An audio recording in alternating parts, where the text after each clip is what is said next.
Greetings.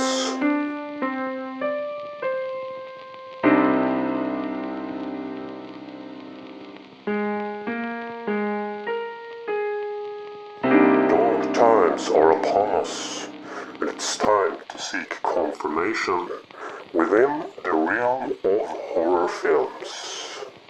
Without further ado, let's cut to the chase, if you dare. A Nightmare on Elm Street. Decent amount of extras here. The reading aloud in the classroom is a well done, haunting scene, where it's hard to distinguish dream from reality. In the first bathtub scene, we get to see what horror's lurking that the protagonist doesn't see. That is straight out of the Hitchcock handbook. Love that she has hidden a full pot of coffee from her mom. Great movie for a nightmarish Halloween.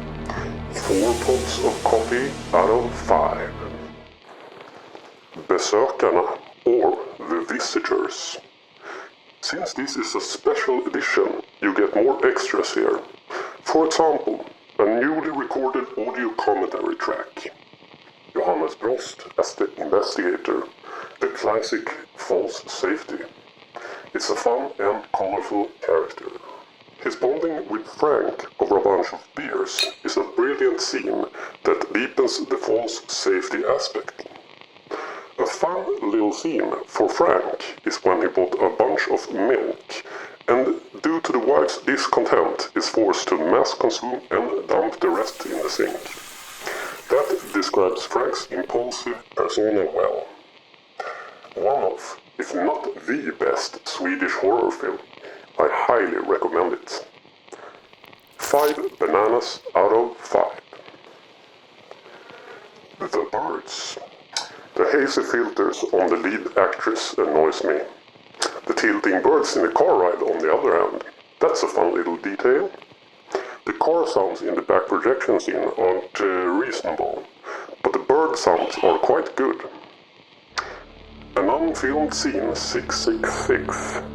A dead man lying on the sidewalk, clutching a television set in his arms. 4 birds out of 5. Doctor Sleep. I don't believe I see more detail in Ultra HD than regular with this one, but maybe when I get a better TV. The gypsy vampires are creepy and a great threat to our protagonist. It also feels right to follow up on Dan now in his adult age, roughly where his father left off actually. The story is good, but not as good as The Shining. Even if they are intertwined, this one seems like a bit of an afterthought. About the gypsy vampires, Dan says, they've lived for a long time. They're rich and well connected. I don't think they're worried about the police. This strikes me as odd. How did he know this? Feels like part of the story is missing here. They did a good job with the rest though. Michael Flanagan tends to do so. Just like with Waterworld, I'm upgrading due to a great deal. And the presence of dual formats. 4 violets out of 5. Misery. No bonus features whatsoever. Maybe more of a thriller than a horror movie. But it's unnerving to watch at least. Good makeup work down here, considering it looks fine in HD. It's all about Khan's expressions. He's slowly realizing that it might as well have been better off buried in the snow.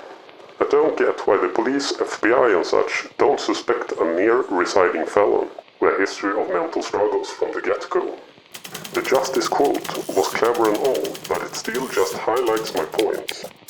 Of course, the sheriff heads to the suspect's place without telling anyone. Anyone other than the store clerk, that is. And that's done quite vaguely as well. It's probably King's fault not to write in the novel with greater finesse. But that's not a good excuse when you're taking on a script based on a novel. And also, you can change things up. Just like what Kubrick did with The Shining. But a thrilling movie nonetheless. 3 typewriters out of 5. Sematary Two. Only a theatrical trailer for extras, but a cool little intro with silhouetted trees in the moonlight. The Terminator boys are back. Neat grungy soundtrack and the return of the Ramones. Maybe not the best turnout in a horror movie, but I really prefer Gus afterwards. He's sort of less harmful this way. A lot more amusing at least. That's actually the biggest charm with the sequel, the humor. A sequel needs to be different or give you more to justify its existence. The returned and in some cases loved ones here are somewhat mockeries of who they once were. Quite unlike in the first movie. No brain, no pain. Decent sequel, but not the most satisfying ending. 3 motocross bikes out of 5. I bid you farewell.